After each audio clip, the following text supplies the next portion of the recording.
Assalamualaikum warahmatullahi wabarakatuh.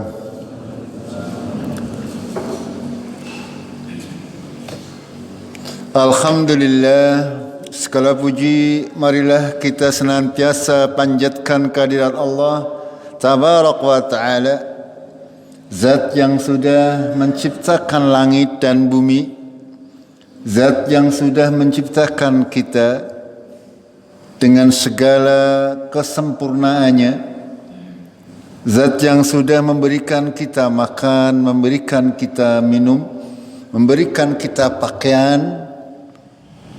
Maka sudah sepantasnya sebagai umat manusia yang diciptakan oleh Allah senantiasa memanjatkan puji syukur atas segala nikmat yang sudah diberikan oleh Allah kepada kita semuanya. Salawat dan salam marilah kita senantiasa curahkan kepada Nabi Muhammad sallallahu alaihi wasallam, makhluk terbaik yang diciptakan oleh Allah, yang seluruh suri tauladannya, seluruh sendi kehidupannya menjadi suri tauladan bagi kita kaum muslimin. Segala tindak tanduknya, segala perkataannya, segala persetujuannya adalah menjadi ketentuan syariat yang harus dipatuhi dengan sempurna oleh seorang yang mengaku beriman kepada Allah dan Rasul-Nya. Jemaah kaum muslimin rahimakumullah, kita masih akan melanjutkan kajian sirah Nabi Muhammad sallallahu alaihi wasallam, di mana di dalam kisah perjalanan kehidupan Rasulullah sallallahu alaihi wasallam semuanya dipenuhi dengan perjuangan, dipenuhi dengan hikmah yang memang sudah sedemikian rupa diatur oleh Allah agar menjadi suri teladan kepada kita semuanya. Rasulullah dipersiapkan oleh Allah, bahkan hampir setiap nabi dan rasul itu dipilih oleh Allah manusia-manusia terbaik dari segi keturunannya, dari segi bentuk fisiknya, dari segi kecerdasannya, dari segi kesemuanya. Allah pasti akan senantiasa memilih di antara hamba-hambanya manusia-manusia yang dipilih menjadi nabi dan rasul karena tugasnya sangat berat. Kita sudah mempelajari sirah nabawiyah sampai terakhir kemarin perang Badar sampai selesai, di mana selama kehidupan Rasulullah sampai berumur 40 tahun di Mekah Al-Mukarramah, beliau dikenal sebagai orang yang amanah, jujur, tidak pernah berbohong sekalipun, tidak pernah berbuat kemaksiatan sekalipun. Ini Rasulullah Nabi Muhammad sallallahu alaihi wasallam sebelum diangkat menjadi rasul, sebelum diangkat menjadi nabi, beliau adalah orang yang terpercaya di dalam kehidupan bermasyarakatnya, karena memang dijaga oleh Allah Tabaraka wa Ta'ala. Setiap perkataan Muhammad pada waktu sebelum diangkat menjadi nabi dan rasul, pasti semua orang Arab Quraisy pada waktu itu, orang Mekah mempercayainya. Makanya beliau dijuluki Al-Amin, orang yang dapat dipercaya. Segala amanah-amanah, titipan-titipan barang dan sebagainya itu diserahkan kepada baginda Nabi sallallahu alaihi wasallam sebelum beliau diangkat menjadi seorang nabi. Akan tetapi ketika beliau mengatakan saya adalah nabi, gampangannya kalau kita berbicara, maka orang Mekah pada waktu itu tidak ada yang percaya. Padahal kalau misalnya Rasulullah mengatakan, Nabi Muhammad mengatakan misalnya akan ada pasukan menyerang atau akan ada sesuatu yang luar biasa, orang Mekah semuanya percaya. Akan tetapi ketika Nabi Muhammad mengatakan bahwa dia seorang nabi yang diutus oleh Allah, tidak ada yang percaya. Itu. Sehingga mulailah pada saat itu dakwah beliau sallallahu alaihi wasallam berjalan dengan seluruh sukacitanya, banyakkan dukanya. Hampir seluruh keluarga besarnya menolak dakwah beliau. Hampir seluruh masyarakat Mekah pada waktu itu menolak dakwah Rasulullah sallallahu alaihi wasallam, sampai pada klimaksnya adalah Rasulullah terusir dari kampung halamannya. Ya, berhijrah ke kota Madinah selama 13 tahun. Semuanya dilalui dengan penuh kesengsaraan, dengan penuh penderitaan. Akan tetapi Rasulullah menjalaninya dengan penuh kesabaran. Begitu juga para sahabat radhiyallahu anhum. Mereka benar-benar dipilih oleh Allah sebagai orang-orang yang dipersiapkan untuk menghadapi itu semuanya. Ketika mereka berada di Mekah Al-Mukarramah sebagai orang-orang yang tertindas, minoritas, ya, minoritas artinya semending lah cara bahasa Cikaduneng, ya, yang banyak adalah orang kafir, sedangkan muslimnya semending. Dimanapun juga di dunia ini, ketika muslimin semending pasti ditindas. Gini pembetulan? Pasti itu, ya. Berbeda ketika kaum muslimin mayoritas akan melindungi lingkungannya. Ya. Perkara agama adalah urusan pribadi masing-masing. Lakum dinukum waliyadin. Ya. Akan tapi keadilan kaum muslimin, keadilan agama Islam itu menyeluruh. Siapapun orangnya, baik muslim maupun bukan muslim, akan diperlakukan secara adil. Berbeda ketika kaum muslimin menjadi minoritas, pasti akan ditindas. Ini sunatullah. Sunatullah artinya sesuatu yang memang dikehendaki oleh Allah, akan nantiasa berlaku seperti itu. Agar supaya apa? Nah, kita akan mempelajarinya. Kenapa sih Allah membuat kaum muslimin ditindas? Kenapa setiap nabi dan rasul pasti dimusuhi? Bukan hanya nabi dan rasul, setiap orang yang mengajak kepada kebenaran pasti akan musuh. Gini bang, gini.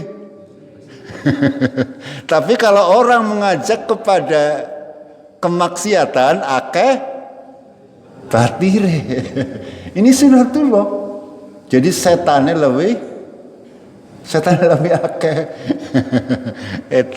Ini sunatullah. Dan ini sebuah sesuatu yang harus kita imani, kita jadikan pelajaran. Ya, Rasulullah dengan gigih, dengan sabar menghadapi semua ujian yang diberikan oleh Allah kepada beliau dan umatnya. Ya, sampai akhirnya beliau hijrah di Madinah, mendirikan sebuah negara yang berdasarkan hukum Allah. Pada saat yang kemarin kita sudah mempelajari tentang perang Badar. Kita akan melanjutkan dengan perang Uhud. Ya, jamaah rahimakumullah, perang Badar terjadi di tahun kedua Hijriah. Bulan apa kemarin, masih ada yang ingat? Bulan apa terjadinya perang Badar? Bulan Agustus. Ramadan tahun kedua Hijriah. Dan pada saat itu baru saja turun ayat terkait puasa Ramadan, ya, pada tahun 2 Hijriah. Sehingga apa-apa yang terjadi ditentukan, diatur sedemikian rupa oleh Allah. Bagaimana dengan bayangkan kaum muslimin yang tadinya tertindas selama 13 tahun, ya, menghadapi orang kafir Mekah yang jumlahnya sangat banyak, sedangkan kaum muslimin hanya sekitar 313, ya, menghadapi musuh yang 1000 orang dan diberi kemenangan oleh Allah Tabaraka wa Ta'ala di bulan Ramadan pertama. Bayangkan Idul Fitrinya kira-kira seperti apa? Ya, antusiasme yang luar biasa. Gini betul. Ya, ketika terjadi sehabis bulan Ramadan merayakan kemenangan yang luar biasa. Ya. Kaum muslimin, kalau bisa kita bayangkan, mereka semakin meyakini akan kebenaran Nabi Muhammad SAW. Itu yang terjadi. Meyakini, merasakan manisnya keimanan kepada Allah dan Rasulnya. Ini yang terjadi. Itu bagi kaum muslimin. Ya, ketika Idul Fitri terjadi, Idul Fitri pertama dirayakan dengan sedemikian rupa setelah memenangkan pertempuran Badar. Itu bagi kaum muslimin. Kebalikannya bagi orang kafir, ya. Bagi orang Mekah bagaimana? Bagi orang Mekah sangat-sangat pukulan yang sangat merendahkan. Ya kalau zaman sekarang mungkin istilahnya viral ya. Ya waktu itu juga kalau zaman dahulu viralnya nggak cukup 1 hari, 2 hari, tapi sampai mungkin berminggu-minggu, berbulan-bulan baru sampai kedengaran di seluruh pelosok Jazirah Arab. Sehingga orang Arab akhirnya mengetahui pada waktu itu bahwasanya kaum muslimin yang jumlahnya sedikit bisa mengalahkan orang kafir Quraisy yang jumlahnya lebih banyak 3 kali lipat, dan itu menjadi berita yang viral. Ya, itu. Tandanya apa? Bahwasanya pada waktu itu sudah dikenakan fondasi bahwasanya telah hadir sebuah kekuatan negara kaum muslimin yang mempunyai kekuatan yang seperti itu, bisa mengalahkan musuh-musuhnya. Ini sudah barang tentu menjadi kabar buruk bagi orang kafir Quraisy pada waktu itu. Orang kafir Quraisy merasa sangat terpukul, merasa sangat terhina. Bagaimana pasukan yang jumlahnya sangat banyak itu adalah jumlahnya sangat banyak, akan tetapi bisa dikalahkan oleh kaum muslimin yang jumlahnya sangat sedikit. Ini sudah barang tentu ketika didengar oleh masyarakat sesuatu yang memalukan. Harga dirinya orang kafir Quraisy jatuh, itu pada prinsipnya atau secara umum seperti itu. Lalu seperti sudah kami sampaikan, di Madinah itu ada beberapa kelompok manusia yang hidup berdampingan dengan kaum muslimin. Yang pertama adalah dari orang-orang orang-orang Yahudi, orang-orang Bani Israel. Ya, kalau panjenengan membaca suratul Baqarah dari mulai ya Bani Israel kuru dan seterusnya sampai panjang, sampai hampir 100 ayat. Itu banyak menceritakan terkait Yahudi di Madinah. Gitu. Ya, kenapa kok Al-Quran menyebutkan ya Bani Israel dan seterusnya? Itu agar supaya orang-orang Bani Israel mengetahui bagaimana Nabi Muhammad bisa mengetahui apa-apa yang tertera di dalam kitab mereka Taurat. Padahal Nabi Muhammad tidak pernah belajar Taurat. Kalau mereka adalah orang-orang yang berakal, sudah barang tentu tahu bahwa itu adalah merupakan wahyu. Akan tetapi sangat banyak, ya, sangat banyak daripada orang Bani Israel ini yang tidak beriman. Sangat sedikit mereka yang beriman kepada Nabi Shallallahu Alaihi Wasallam. Ini sudah menjadi sekali lagi sunatullah. Allah menciptakan itu semuanya. Ya, orang Bani Israel diberi kelebihan, akan tetapi sekali lagi hatinya itu keras bagai batu. Sehingga sangat jarang orang-orang Yahudi kok masuk Islam, sangat jarang. Berbeda dengan orang-orang Nasrani. Orang Nasrani itu banyak yang memeluk agama Islam. Ini perbedaannya. Jemaah rahimakumullah, dalam surat Al-Maidah ayat 82 Allah berfirman, la tajidanna asyaddan nasi adawatan lilladzina amanul yahuda walladzina asyraku. Sungguh akan kau dapati orang-orang yang sangat keras permusuhannya kepada orang-orang yang beriman adalah mereka yang menyatakan sebagai orang Yahud dan orang-orang musyrik. Gitu. Orang-orang Yahudi dan orang-orang musyrik mereka sangat keras permusuhannya dengan orang kaum muslim. Ya, orang musyrik kita tahu mereka penyembah berhala, sementara Islam mengajarkan bahwasanya tidak ada Tuhan selain Allah. Ya, sementara orang Yahudi mereka tidak mengimani, orang Yahudi tidak mengimani Nabi Isa, tidak mengimani Nabi Muhammad. Mereka beriman sampai kepada Nabi Musa saja, Nabi Musa saja. Itu mereka membeda-bedakan. Itu. Sehingga orang Yahudi sangat dengki kepada kaum muslimin. Mereka mengharapkan di Taurat itu ada tertera bahwa nanti di akhir zaman akan ada nabi yang bernama Ahmad atau Muhammad yang akan diutus di kota Madinah dan seterusnya. Terinci ciri-ciri fisiknya juga disebutkan di dalam Taurat. Akan tetapi mereka tidak mau mengimaninya. Kenapa demikian? Karena mereka berharap bahwasanya nabi tersebut dari golongan Yahudi. Itu ternyata dari orang Arab, dari keturunan Nabi Ismail alaihissalam. Gitu, ya. Kenapa mereka kok tidak mau beriman? Sehingga mereka memendam permusuhan dengan Nabi Shallallahu Alaihi Wasallam. Ketika mendengar peperangan Badar, ketika kaum muslimin berhasil memenangkan, ini orang Yahudi kayak cara bahasanya kebakaran jenggot apa kebakaran apa? Itu merasa sangat jengkel itu. Begitu juga orang-orang musyrik. Di Madinah itu juga ada orang-orang Arab Badui. Arab Badui itu pekerjaannya adalah merampok dan sebagainya. Orang Arab pinggiran. Mereka juga khawatir ketika terjadi kemenangan kepada kaum muslimin. Kalau sudah ada negara dengan aturan yang ketat, dengan aturan yang kuat, dengan militer yang kuat, otomatis orang Badui tidak bisa berbuat sekehendak hatinya. Itu yang mereka khawatirkan dengan kemenangan kaum muslimin. Itu. Dan juga di antara penduduk Madinah ada juga orang-orang yang mengaku beriman akan tetapi imannya hanya di bibir saja. Yang mereka begitu mendengar kaum muslimin menang sudah tidak punya pilihan di Madinah. Gelem ora gelem lebu Islam tapi menang lambe. Padahal di hatinya mereka memusuhi kaum muslimin. Ini yang disebutkan dalam surat Al-Baqarah mulai ayat yang ke 10 kalau nggak salah, 9 atau 10. Innal faminan nasi mayaqulu amanna billah dan seterusnya. Ada 20-an ayat.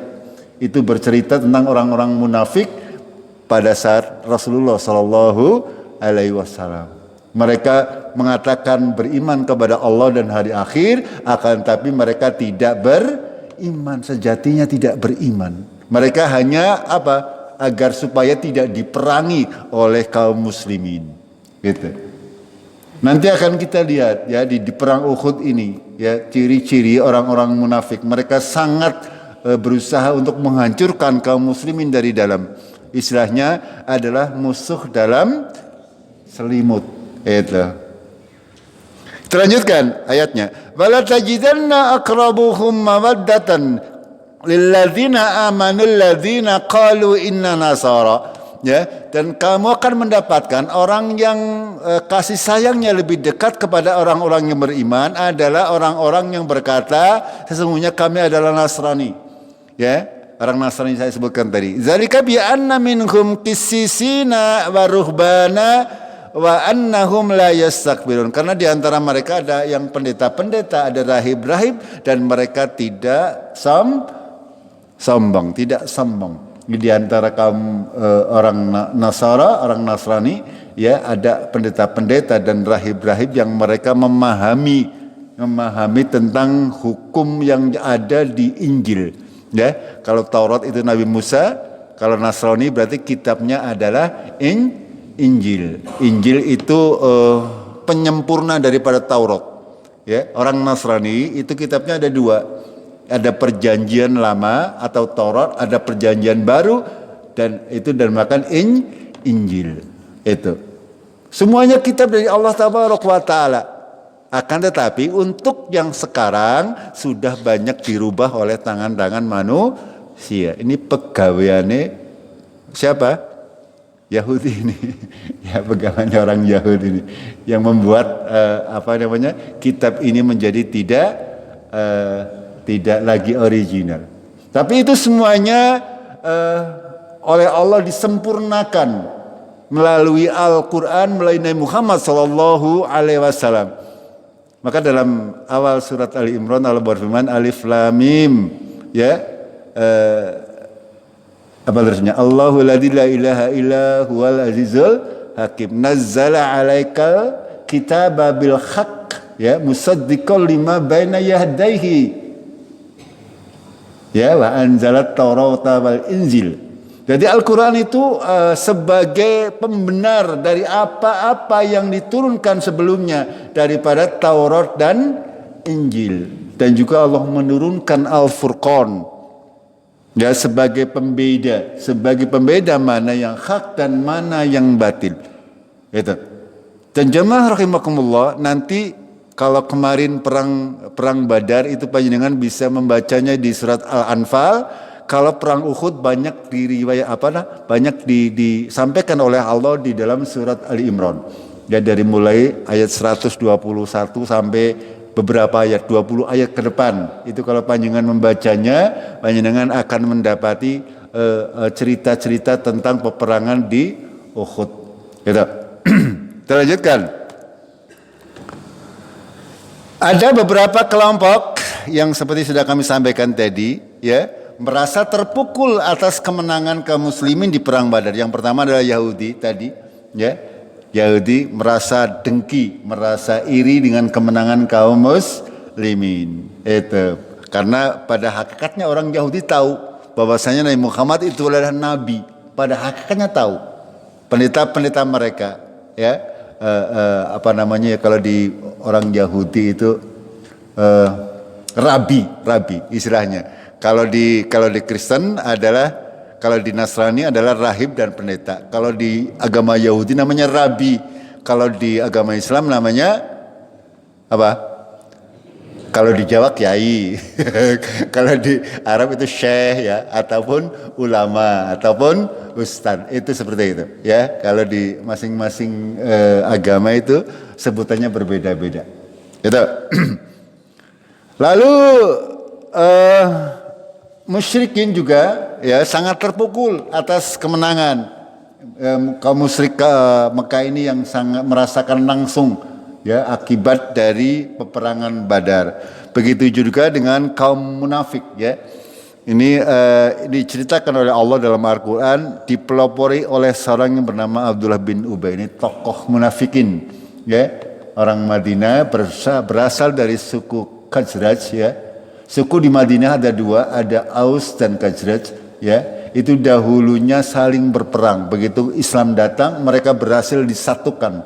Dan di antara orang Madinah itu yang dipimpin oleh Abdullah bin Ubay ini, mereka masuk Islam tetapi hanya di bibir saja, sekitar 500 orang. Gitu. Ya, lalu berikutnya adalah Arab Badu yang seperti saya sampaikan tadi. Ada 4 kelompok manusia yang semuanya ini memusuhi Nabi SAW dan umat Islam. Hanya dengan bayangkan, ada 4 kelompok kaum muslimin yang masih sedikit, negaranya baru berdiri, musuhnya akeh. Dan ini benar-benar kaum muslimin diuji seberapa dia istiqomah di dalam Islamnya. Ini Allah ketika menginginkan meninggikan derajat seseorang, pasti dia akan diuji dengan segala macam. Pasti ujiannya lebih besar, ya. Tapi ada yang cokan ngeyel. Kalau gitu mendingan nyong ora patia iman, ya.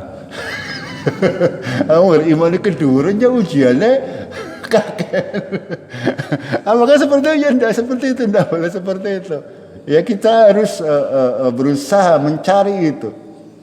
Gitu. Karena memang itu sunatullah. Ketika Allah menghendaki kebaikan kepada seorang, pasti dia akan diuji dengan berbagai macam ujian. Makanya ketika kita sedang diuji, hadapi saja. Hadapi dengan cara sesuai dengan Al-Quran dan As-Sunnah itu. Ya, jangan pernah melenceng daripada itu. Ketika kita diuji dengan ujian apapun juga, baik kesenangan ataupun kesusahan, senantiasa kita hadapi.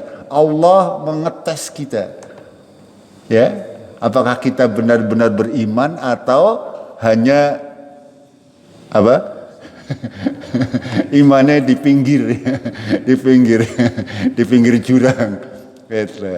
Ya, ini. Kita lanjutkan.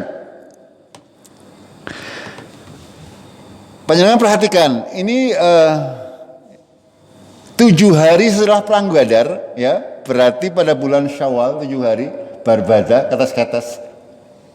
Ya, ini sudah ada berita Rasulullah senantiasa mengirimkan mata-mata karena negara baru melalui Jibril alaihissalam. Rasulullah senantiasa diberi info bahwasanya begini-begini, itu semuanya dibisikkan oleh Allah melalui wahyu, sehingga Rasulullah sangat waspada kepada orang-orang sekeliling Madinah yang berusaha mau menghancurkan dakwah Nabi Muhammad SAW.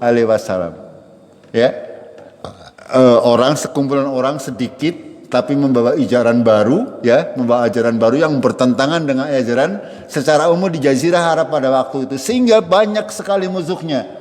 Hampir seluruh Jazirah Arab memusuhi kaum muslimin. Akan tetapi Rasulullah bersama para sahabatnya sangat teguh dalam menghadapi itu semuanya, ya. Karena apa? Mereka sangat-sangat percaya kepada Allah dan Rasulnya. Apalagi setelah peperangan Badar, ya, di mana dampak daripada keimanannya, dampak daripada kehadiran malaikat itu semakin semakin percaya diri, semakin pede cara orang sekarangnya yang menghadapi musuh-musuh kaum muslimin. Ya,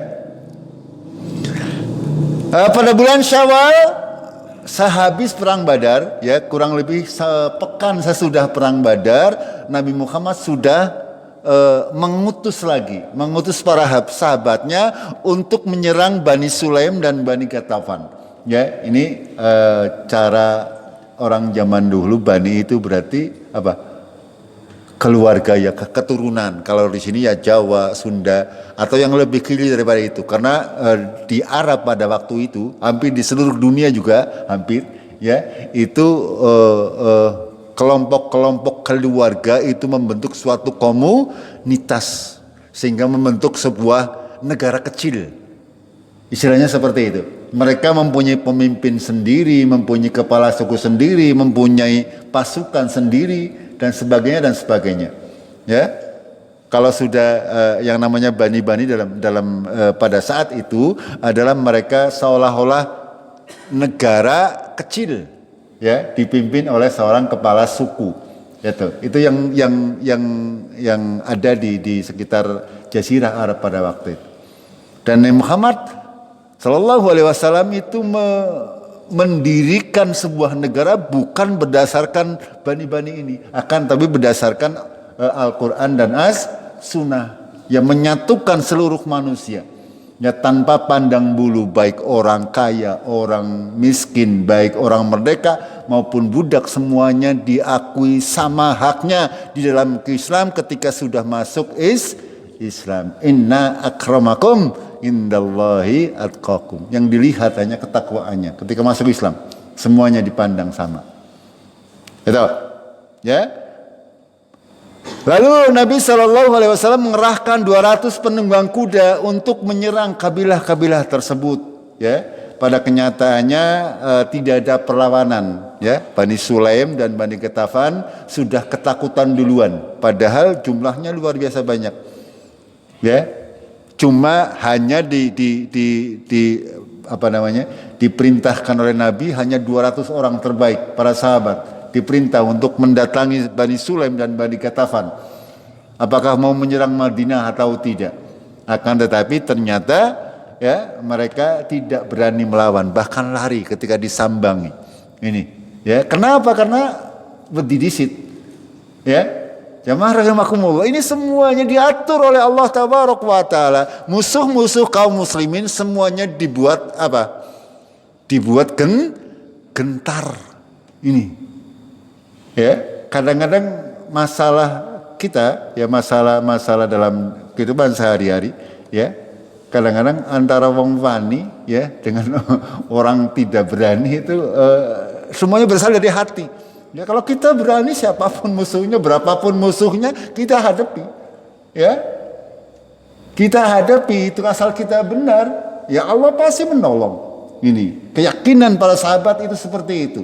Mereka berdiri di atas kebenaran dan Allah pasti menolong ketika kita berdiri di atas kebenaran. Ya, akan tetapi jangan sampai kita berkhianat, jangan sampai kita mendurhakai Allah dan Rasulnya. Nanti akan ada pelajaran di perang Uhud, bagaimana dampak ketika seorang muslim itu menyelisihi perintah Allah dan Rasulnya. Kita lanjutkan. Ada juga persekongkolan untuk membunuh Nabi secara ilsik, ya. Ini berasal dari orang Mekah, namanya Umair bin Wahab, dan juga ada Safwan bin Umayyah. Masih ingat Umayyah? Umayyah itu yang dibunuh oleh Bilal, ya, yang menyiksa Bilal. Ini anaknya namanya Safwan, dan Umair ini bersekongkol, ya. Umair sebenarnya merasa secara umum, ya, orang-orang Mekah pada waktu itu semua tokohnya, hampir semua tokohnya terbunuh di saat perang Badar. Yang senior hanya tinggal Abu Sofyan. Itu Abu Sofyan. Sehingga yang muncul adalah secara umur mereka masih muda-muda. Umair, Safwan ini masih muda-muda. Ya, sehingga mereka bersemangat. Mereka membuat rencana untuk membunuh Nabi Shallallahu alaihi wasallam. Yang berangkat adalah Umair, sementara Safwan itu akan menanggung seluruh beban ketika misalnya Umair ini ditawan di Madinah ataupun terbunuh. Ini Safwan yang akan menanggung seluruh keluarga Umair. Makanya disepakati, ya, di Mekah mereka sudah berembuk. Umair disuruh oleh Safwan untuk pergi ke Madinah dalam rangka membunuh Nabi Shallallahu alaihi wasallam. Sementara untuk urusan keluarga Umair di Mekah itu ditanggung oleh Safwan ini. Ya, singkat cerita, ini saya tidak panjang lebar, ya. Maka Umair pergi ke Madinah dengan niat membunuh Nabi Shallallahu alaihi wasallam. Ketika beliau masuk ke Madinah, qadarullah, ya, beliau membawa pedang, akan tapi ketemu dengan Umar bin Khattab, ya.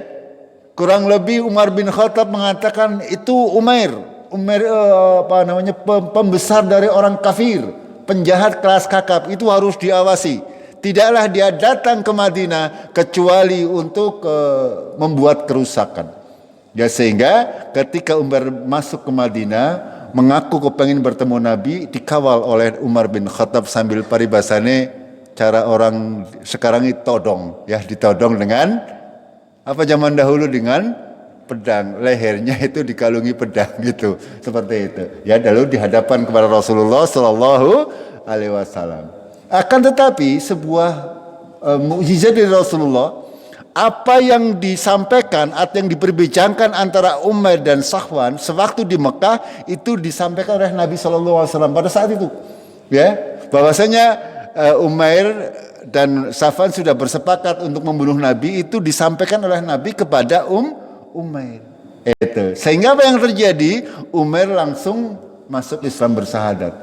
Ya, karena tidak mungkin ada orang yang tahu, ya, Umair berbicara dengan Safwan berdua di Madinah, di Mekah. Sementara jaraknya antara Mekah dan Madinah ada 500 km. Siapa yang memberitahu kalau bukan Allah Tabaraka wa Ta'ala melalui malaikat Jibril.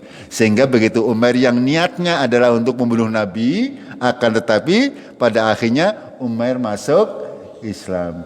Ya, Umair ini tinggal di Madinah beberapa saat, ya, untuk belajar agama Islam kepada Nabi dan para sahabatnya. Itu. Yang berikutnya adalah perang baik Bani Qainuqa, ya, orang Yahudi juga seperti itu. Orang Yahudi itu juga terdiri dari suku-suku, ya, tidak bersatu keseluruhan. Masing-masing zaman dahulu, ya, itu mereka setiap bani ini, setiap suku ini mereka mempunyai kotak tersendiri, ya, yang dilindungi oleh benteng-benteng tersendiri. Ada yang berada di dalam kota Madinah, ada yang berada di pinggir kota Madinah dan sebagainya. Di antaranya ini Bani Qainuqa ini Yahudi yang mereka menebar fitnah, banyak menebar fitnah dan subhat di kalangan para sahabat. Pada awal Rasulullah memimpin Madinah, beliau sudah membuat yang namanya piagam Madinah. Pernah ingat nggih? Ya, di awal-awal Rasulullah masuk Madinah, mendirikan negara Islam, yang pertama dibuat adalah undang-undang dasar untuk mengatur kehidupan antara kaum muslimin dengan Yahudi, dengan orang-orang di sekitarnya, dan juga dengan orang kafir. Itu diatur melalui undang-undang tertulis pertama, yaitu yang dikenal dengan Piagam Madinah. Bahwasanya antara orang Yahudi dan orang Muslim itu tidak boleh saling mengganggu. Bahwasanya nanti kalau ada peperangan, Yahudi dan Muslim saling membantu. Ini perjanjiannya seperti itu. Akan tetapi Bani Kainuqa ini tidak henti-hentinya menebar fitnah dan subhat di kalangan sahabat dan melanggar perjanjian. Ya, salah satu contoh ya Bani Kainuqa itu melanggar perjanjian. Ada peristiwanya seperti ini. Ada seorang muslimat pada waktu itu di Madinah sudah turun ayat terkait hijab. Ya, kaum muslimat tidak boleh keluar rumah tanpa menggunakan hijab. Ya, sehingga di mana-mana sudah diketahui ketika dia seorang muslim itu dikenal melalui pakaiannya. Ya, sehingga muslimat tersebut masuk ke pasar Bani Kainuqa. Dan di sana dia melakukan transaksi pembelian sesuatu. Akan tetapi di tengah perjalanan pulang dia digoda oleh para pemuda Yahudi. Ya, diperintah oleh orang Yahudi untuk membuka hijabnya. Akan tetapi kaum muslimat tersebut tidak mau.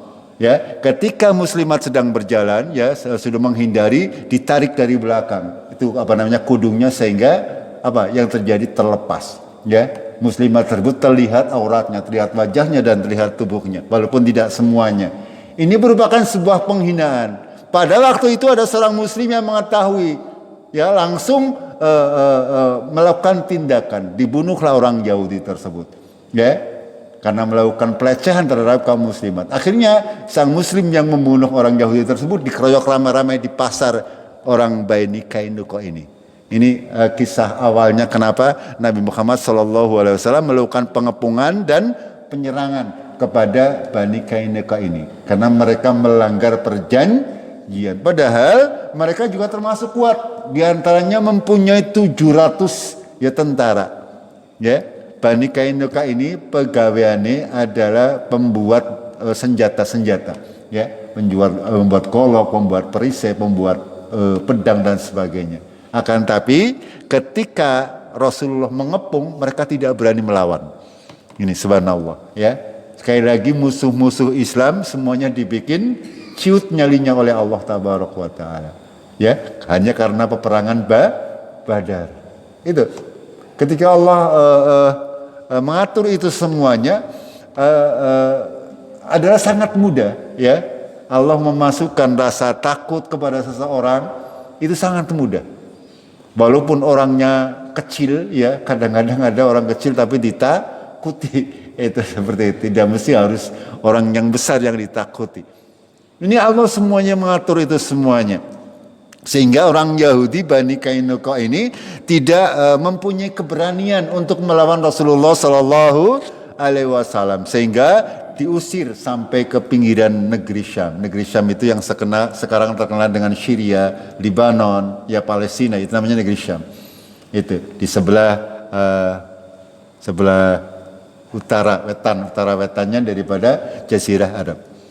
Maaf, sebelah utara kulon, ya, sebelah utara sebelah lor kulon, berarti ngerti? Lor kulon, nah. Lor arah ngulon mandan, yaitu negeri Syam. Akhirnya terusir, ya, orang Bani Kainuqa ini. Itu diantara peristiwa-peristiwa yang terjadi sebelum terjadi perang Uhud. Ada lagi yang namanya perang As-Sawiq, terjadi di bulan Dzulhijjah. Tadi Syawal, habis Syawal berarti Dzulqa'dah dulu, baru Dzulhijjah. Ya, 2 bulan setelah perang Bani Sulaim ada namanya perang As-Sawiq. Perang As-Sawiq ini dipimpin oleh Abu Sufyan. Ya, Abu Sufyan yang menjadi tokohnya Quraisy pada waktu itu. Ya, karena yang lain sudah meninggal dunia, tokoh-tokoh seniornya tinggal Abu Sufyan.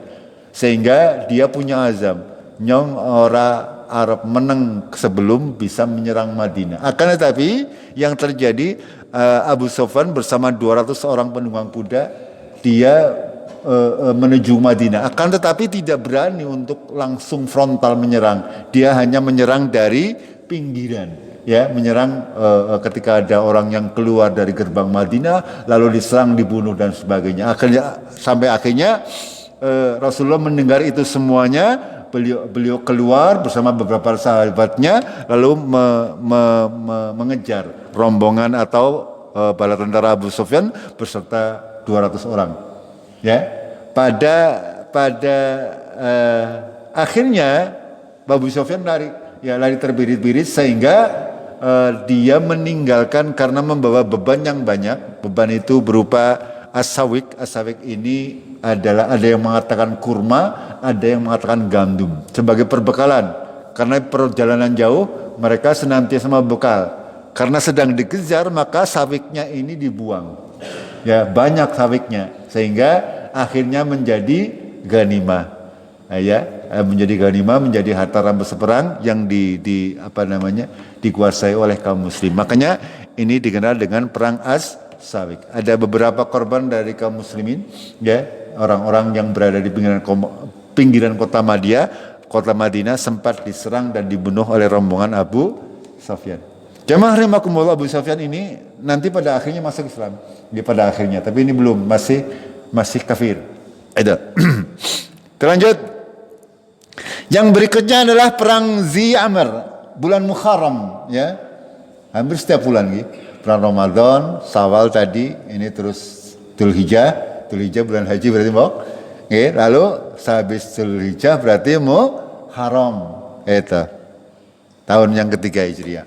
Nabi bersiap-siap berangkat dengan 450 pejuang, ya. Karena apa? Karena mendengar ada konsentrasi massa yang besar dari Bani Sa'labah dan Mukharib yang akan melakukan penyerangan ke Madinah. Beliau senantiasa seperti itu, ya. Senantiasa beliau bertindak sebelum diserang, ya. Begitu mendengar ada negara atau suku-suku yang mau menyerang Madinah, beliau bergerak terlebih dahulu.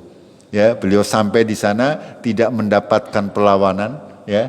Sekali lagi itu ternyata Bani Salabah dan Mukharib juga takut dan lari dari padahal diserang di tempat tinggalnya. Ini tidak ada yang berani. Itu. Berikutnya adalah perang Bahran, ya. Perang Bahran sebenarnya bukan perang, ini terjadi pada Jumadil Awal, ya. Setelah Muharram adalah Jumadil Awal, Jumadil Akhir, ya.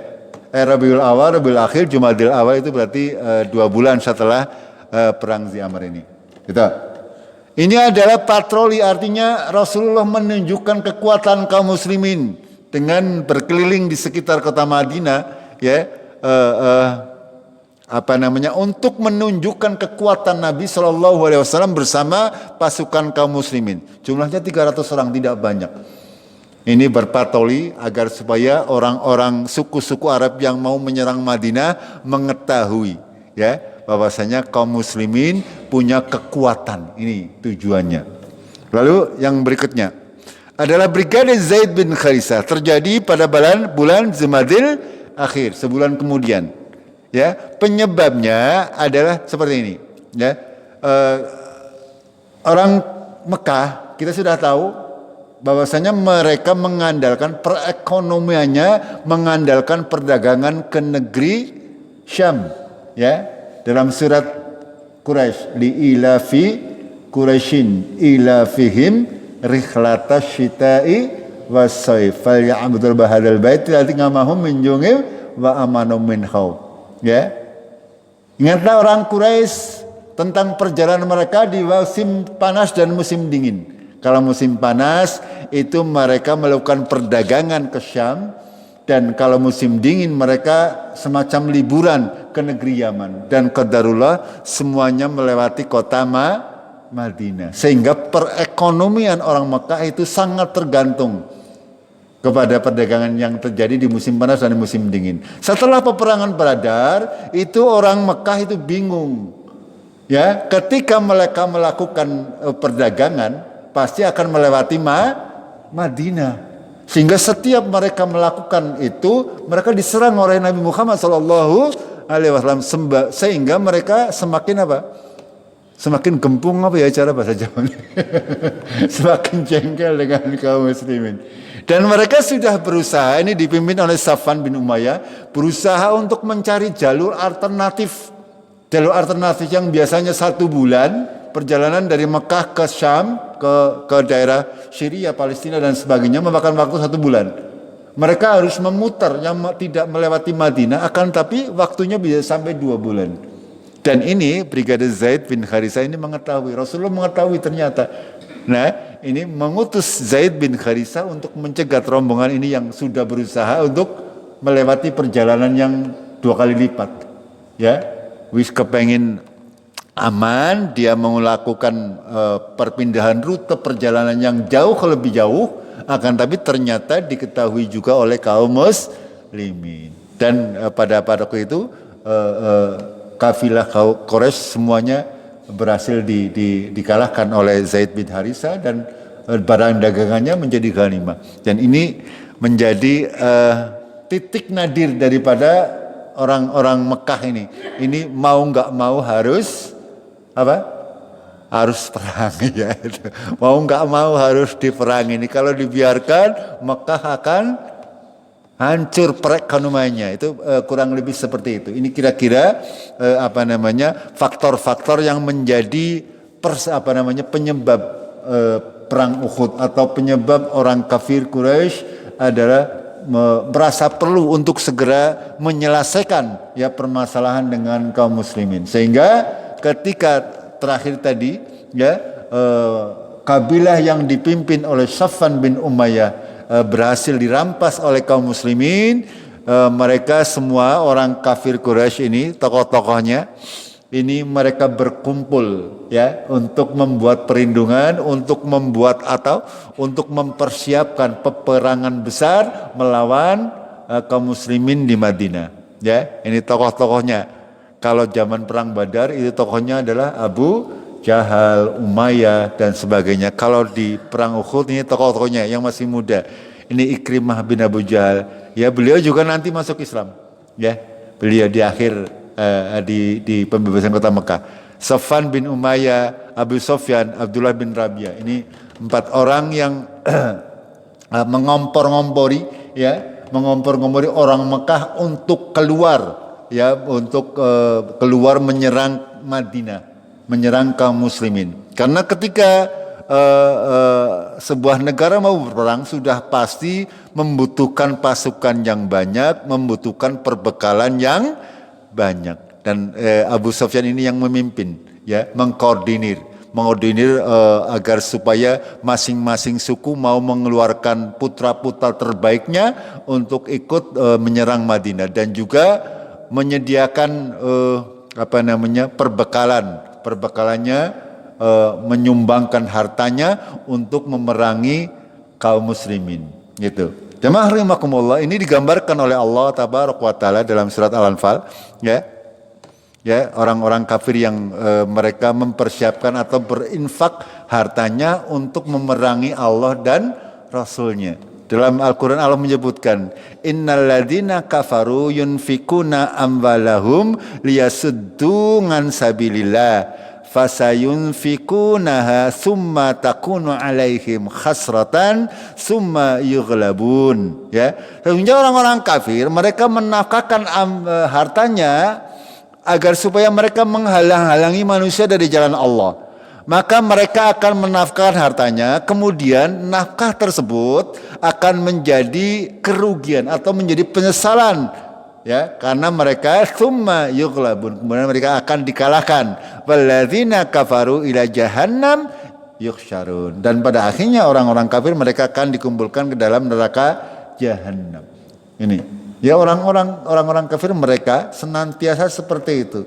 Ya, kalau kita menafkahkan hartanya mencari ridho Allah, akan tapi orang-orang kafir mereka menafkahkan hartanya untuk apa? Untuk mencari kemurkaan Allah, karena mereka memerangi Allah dan Rasulnya. Itu, ya, termasuk pada saat ini, misalnya orang Israel, ya, itu sekali mereka menerbangkan pesawat tempur kira-kira butuh biaya berapa? Panjenengan tahu? Bensin tong pira maksudnya? Itu butuh biaya, gini betul? Ya butuh biaya.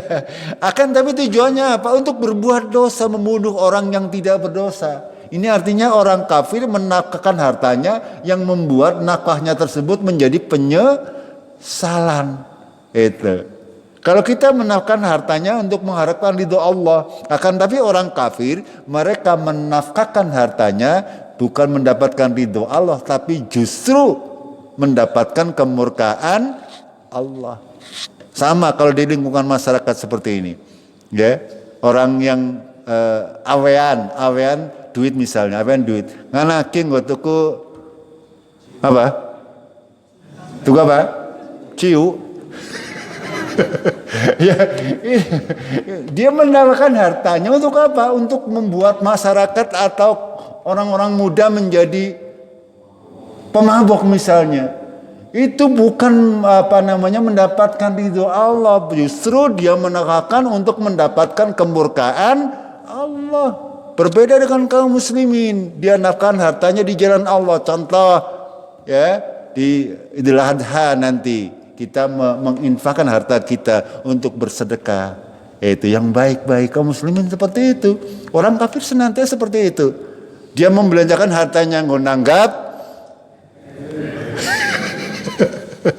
Itu seperti itu. Ya, sama. Pada hakikatnya seperti itu. Mereka menafkahkan hartanya di jalan-jalan yang tidak diridhoi Allah. Ya, bukan menambah keridhaan Allah, akan tapi menjadi penyesalan besok. Ya, di dunia juga nanti mendapatkan penyesalan, di akhirat apa? Mandi. Kita lanjutkan dikit. Kekuatan pasukan Quraisy sekarang, ya. Bahwasanya pasukan Quraisy ternyata mereka berhasil mengumpulkan sekitar 3.000 pasukan lengkap. Ini kalau di waktu perang Badar berapa? 1.000. Ya, di perang Uhud ini ternyata terkumpul sekitar 300 prajurit. Ya, ini 3 kali lipatnya berarti. Dan ternyata mereka juga didampingi oleh 15 orang wanita. Di antara yang paling terkenal di antaranya adalah Hindun. Hindun itu istrinya Abu Sufyan. Itu istrinya Abu Sufyan. Jadi menjadi pentolannya kaum wanita musyrik. Ya. Mereka untuk memberi semangat kepada orang-orang kafir. Ya. Komandonya dipegang oleh Abu Sufyan bin Harb dan pasukan kavaleri dipimpin oleh Khalid bin Walid. Ya, Khalid bin Walid ini juga masih kafir. Nanti Khalid bin Walid akan menjadi pejuang Islam yang luar biasa. Ini jamaah rahimakumullah. Bagaimana Allah membolak-balikan hati.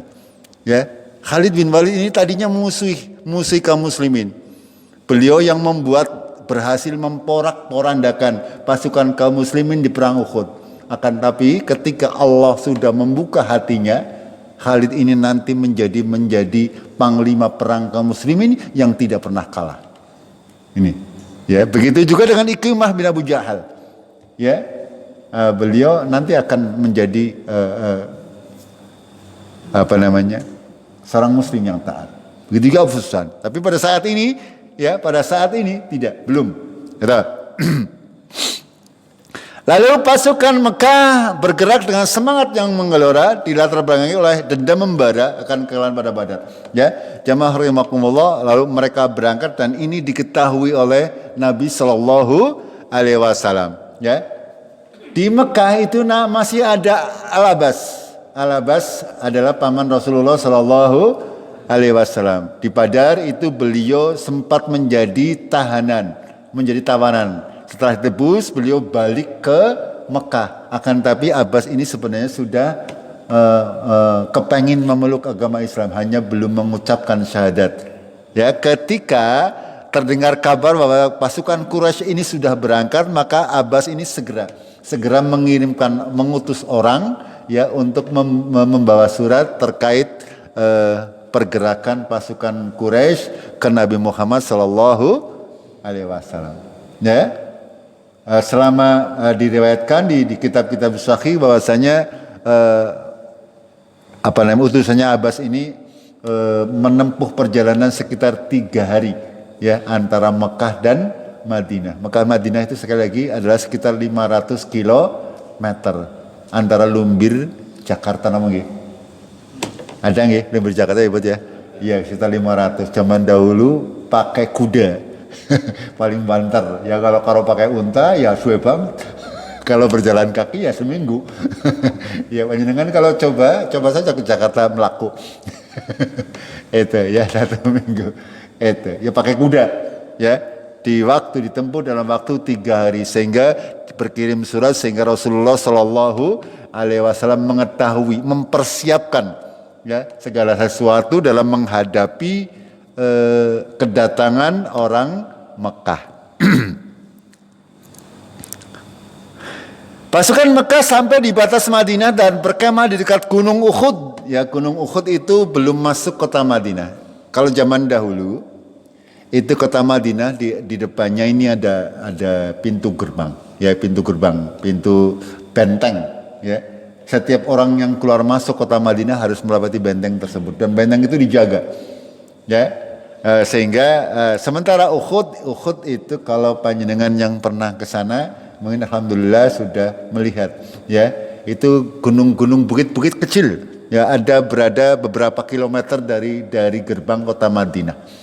Itu di sanalah orang kafir ini tiba di sana pada hari Jumat tanggal 6 Syawal tahun 3 Hijriah. Mereka mendirikan kemah di sana yang mengatur strategi dan Rasulullah sudah bersiap-siap. Kita lanjutkan dikit lagi. Ketika mendengar hal tersebut, Rasulullah langsung ya, karena pada waktu hari itu adalah hari Jumat. Ya, setelah selesai salat Jumat, Rasulullah berdiri di atas mimbar menyampaikan informasi terkait kedatangan pasukan kafir Mekah. Gitu. Ya.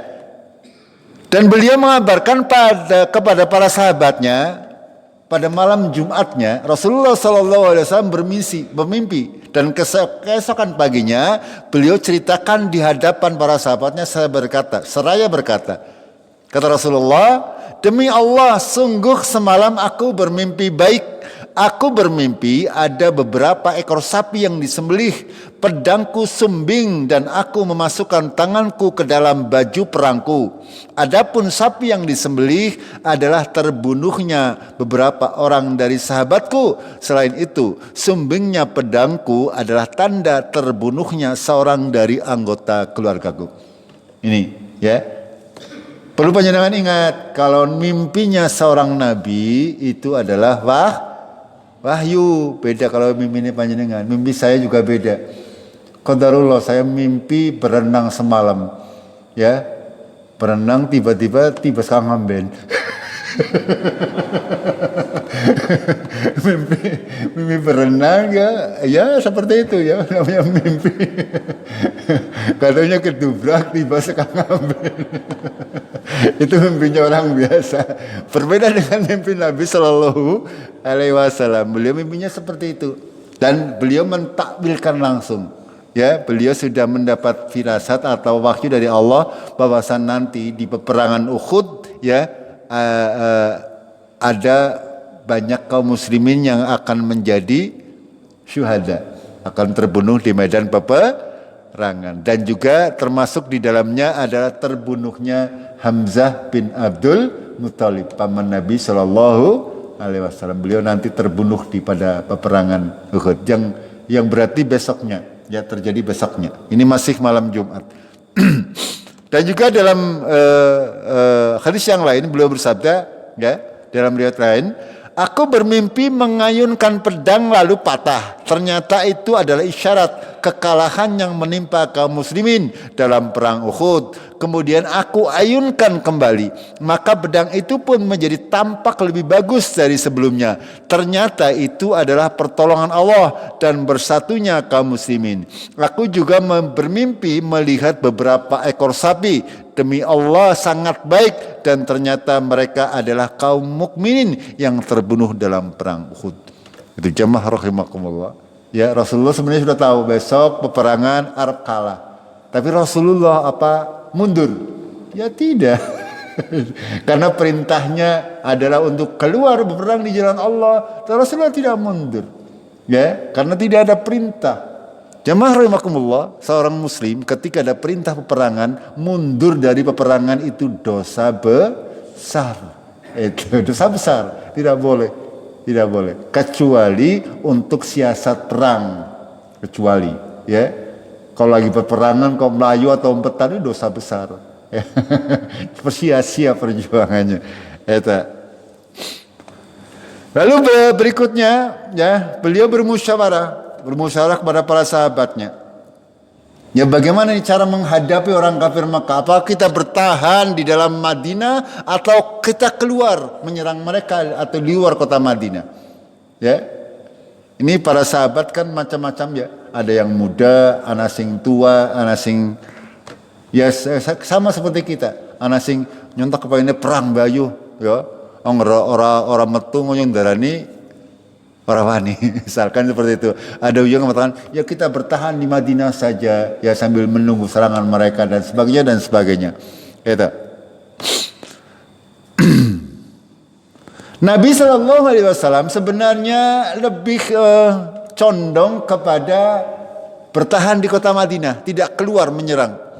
Akan tapi sekali lagi para kaum muhajirin, terutama orang-orang yang tidak mengikuti perang Badar, begitu mendengar Rasulullah menang, ya, terutama anak-anak muda yang semangatnya masih membara, ya, mereka kepengin mengikuti pertempuran bersama Rasulullah Sallallahu Alaihi Wasallam, sehingga mereka mengusulkan untuk keluar, ya, jangan berdiam di Madinah, akan tapi keluar menghadapi kaum kafir Mekah dengan di peperangan terbuka, tidak bertahan di dalam kota Madinah, ya, sehingga pada akhirnya apa?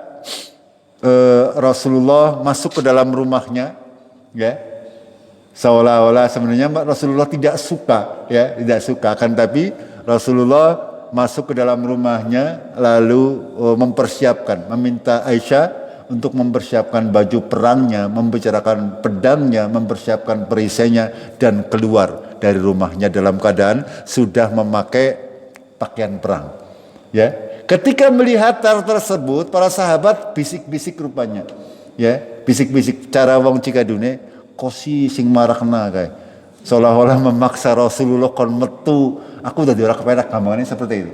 Ya, akhirnya mereka sadar telah melakukan kesalahan, sudah membuat Rasulullah tidak nyaman. Makanya mereka kepada para orang yang semangat tadi mengatakan kepada Rasulullah, ya Rasulullah, kalau memang engkau menghendaki untuk tinggal di Madinah, ya sudah kita tinggal Madinah saja, ya tidak usah keluar berperang. Kalau memang itu kehendak engkau, kami taat semuanya.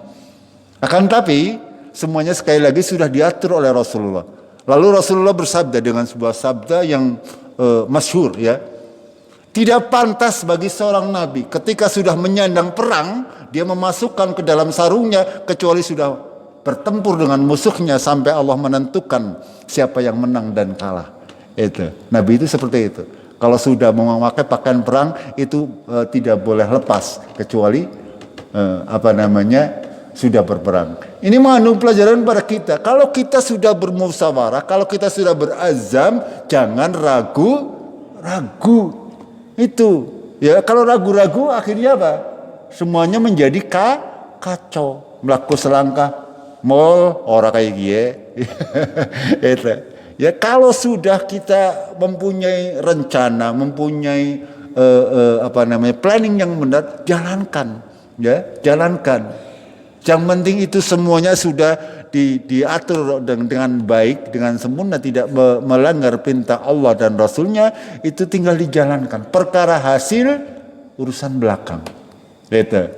Ini sebuah kaidah yang harus kita jadikan pelajaran. Ketika kita sudah berazam, meniatkan segala sesuatu, jangan pernah ragu. Ketika sudah membulatkan tekad. Ya, kita bermusyawarah ini, contoh. Menetapkan segala sesuatu, ya sudah dijalankan. Jangan di tengah jalan kok. Itu ya banyak terjadi di antara kita. Ya, sudah bermusyawarah bareng ketika jalan, kok sih gara-gara ngusuna kayak gie tinggal didukung. Ini tidak akan berjalan. Nggih. Kalau sudah sebuah hasil musyawarah, ya ayo kita jalani bersama-sama. Itu maksudnya, ya. Ini menjadi sebuah kaidah, ya. Jamaah rahimakumullah, sampai di sini dulu. Insyaallah kita lanjutkan di malam Selasa, ya, terkait dengan jalannya pertempuran seperti apa di perang Uhud ini. Dan mudah-mudahan kita masih bisa menyelesaikan serial sirah Nabi Sallallahu Alaihi Wasallam. Ya, Nabi itu 10 tahun di Madinah, ya, tahun-tahunnya tidak pernah istirahat, ya, semuanya diisi dengan dakwah, diisi dengan jihad, diisi dengan mengajari sahabat-sahabatnya dan seterusnya, tidak pernah beristirahat. Begitu juga bagi kita semuanya, ya, jangan kita biarkan waktu kita terbuang terlalu banyak yang sia-sia, ya, manfaatkan waktu, jangan biarkan untuk yang sia-sia. Ya, kalau punya waktu senggang misalnya belajar agama atau membaca Al-Quran, membaca buku, atau kalau yang ngode, kalau sudah ngode jangan menghabiskan waktu untuk hal-hal yang tidak berfaedah. Ini sebuah pelajaran yang harusnya kita jadikan pelajaran untuk kita semua kaum muslimin.